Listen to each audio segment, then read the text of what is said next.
Muy buenas tardes. A nombre del Comité de Evaluación del Poder Legislativo Federal, darle la más cordial bienvenida a esta entrevista en el marco del proceso electoral extraordinario 2024-2025. Pedirle nos dé su nombre, el cargo al que aspira y su lugar de nacimiento, por favor. Sí, mi nombre es Christopher Hernández Juárez. El cargo al que aspiro es magistrado del Tribunal de Disciplina Judicial y actualmente vivo en la Ciudad de México. Muchas gracias. Quisiera que nos hablaras de un tema complejo, pero que es importante y vinculado a la disciplina judicial. Que nos hables del error judicial. ¿Qué tenemos en México? ¿Qué hay en el mundo? Adelante. Okay. Actualmente me desempeño en el Tribunal Federal de Justicia Administrativa. Soy secretario de acuerdos, donde es la única sala del país que actualmente ve las sanciones administrativas graves a servidores públicos. El error judicial lo hemos llegado a ver en muchas ocasiones en los asuntos que resuelvo, donde en ocasiones las leyes que se han emitido han encontrado ciertas lagunas, en ellas, donde en ocasiones los servidores públicos tienen un actuar muy limitado, muy complejo. Lamentablemente, derivado de esas lagunas, los servidores públicos con sus acciones o omisiones han llegado a incurrir en ciertas conductas, ya sea un abuso de funciones, un desacato, un peculado. ¿Por qué? Porque no están bien instruidos, ¿no? Entonces, a mi consideración, yo creo que sí es complejo el tema del error judicial que actualmente permea al país, pero siempre hay que atenderlo a las causas, a los casos en concreto y cómo se están analizando estos asuntos, ¿no? Digo, en mi experiencia profesional, sí nos han llegado muchos asuntos en ese tipo de situaciones.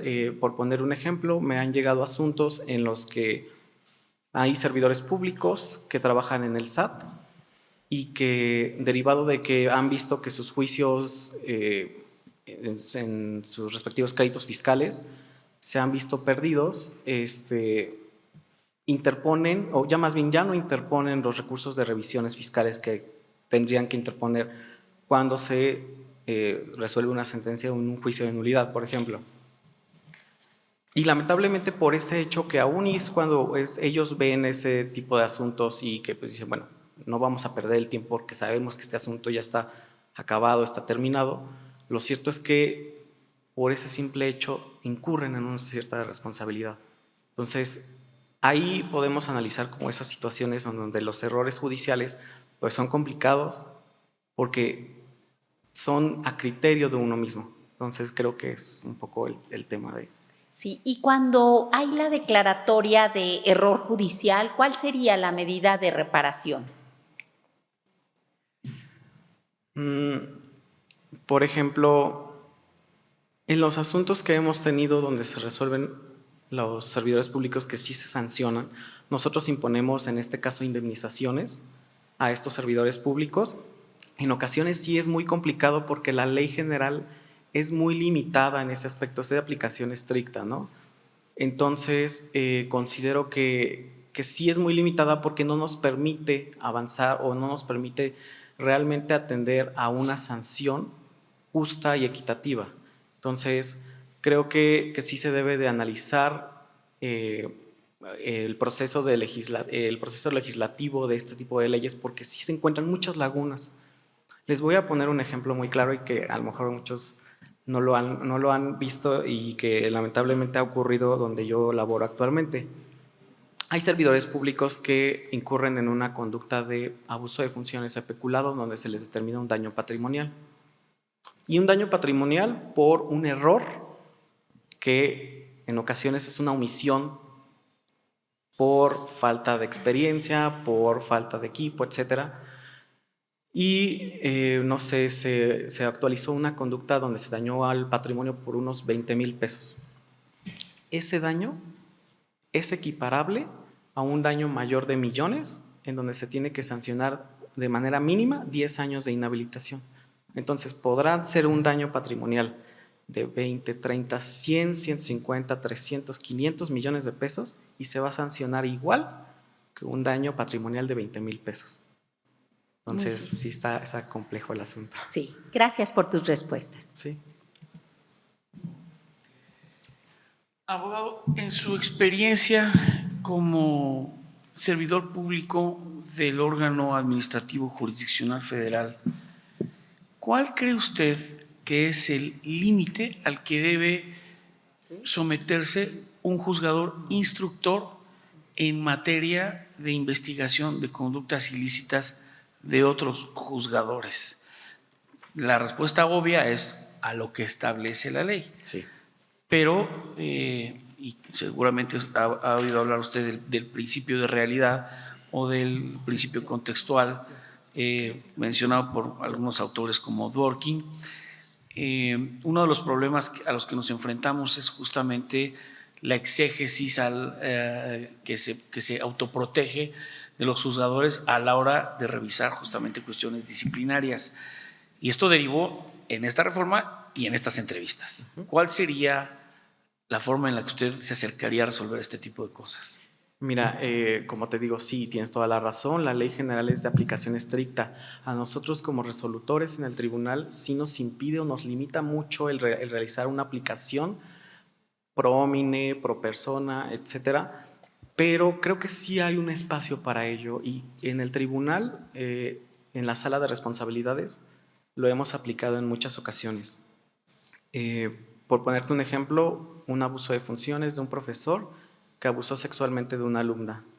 En ese tipo de asuntos, si bien la ley no nos permite imponer una sanción máxima mayor de 1 año de inhabilitación, aquí es donde nosotros como juzgadores tenemos que romper ese límite de la ley general e irnos más allá.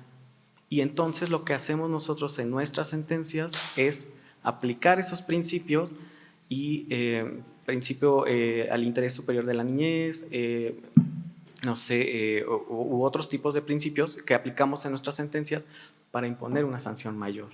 Entonces, en esos casos que son así asuntos muy delicados, nosotros aplicamos sanciones severas, que sí, si bien la ley no lo establece, pero lo fundamos y sustentamos en ese tipo de asuntos. Entonces, sí, si bien sí hay cierto límite, lo cierto es que este límite sí tiene que ser, en ocasiones, aplicado aplicarlo con todo o para proteger los derechos fundamentales de cada ciudadano, ¿no?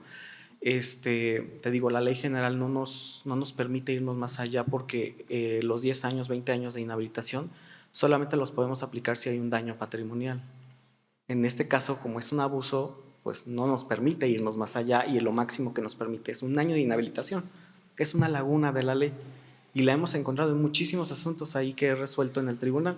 Sin embargo, nosotros analizamos más allá los asuntos y aplicamos, nos quitamos estos límites y analizamos más allá y pues imponemos sanciones mucho más grandes, ¿no? Me ha tocado a mí fácil 5 o 6 asuntos de ese tipo y mis sanciones que he impuesto son 20 años de inhabilitación, aplicándolos con base en el principio del interés superior de la niñez, igualdad a la mujer también, hay temas de acoso. Entonces sí es que tenemos que tener, si bien un límite, lo cierto es que tenemos que aplicar ese límite para poder sustentar mejor nuestras sentencias, ¿vale? ¿Esas propuestas que ha hecho usted que han derivado en sentencias han quedado firmes si se impugnan? Claro que sí. La tercera sección de la Sala Superior, que es la que revisa nuestros asuntos de apelación, nos ha confirmado nuestras resoluciones. Entonces, pues sí es complicado, sí sé que hay muchas lagunas, la ley general pues actualmente ya se reformó, que tendrá 2 meses, 1 mes, pero sí hay ciertas lagunas y creo que sí se debe de atender mucho a las personas que estamos metidos en esos asuntos para que nos escuchen y vean que sí hay ciertas problemáticas que no nos dejan a nosotros como juzgadores ir más allá. ¿Por qué? Porque si nosotros no lo aplicamos, incurrimos en algún tipo de responsabilidades. Entonces, pues bueno, está Gracias complejo por su el tema. respuesta. Abogado, tiene 2 minutos para un mensaje final de favor. Sí, pues bueno, antes que nada les agradezco mucho la atención, el tiempo que me han brindado. Sé que actualmente estamos viviendo un proceso de transformación que me da mucho gusto porque sin ese proceso de transformación yo no estaría aquí, yo no cumplo con el requisito anterior de la edad. Sin embargo, creo que es valioso ver a las personas que sí tienen esa experiencia y que de verdad hemos demostrado el trabajo que se ha hecho en distintas ramas sin ser vistos, porque hay muchas personas que no hemos sido vistos y que estamos trabajando arduamente en todos los ámbitos.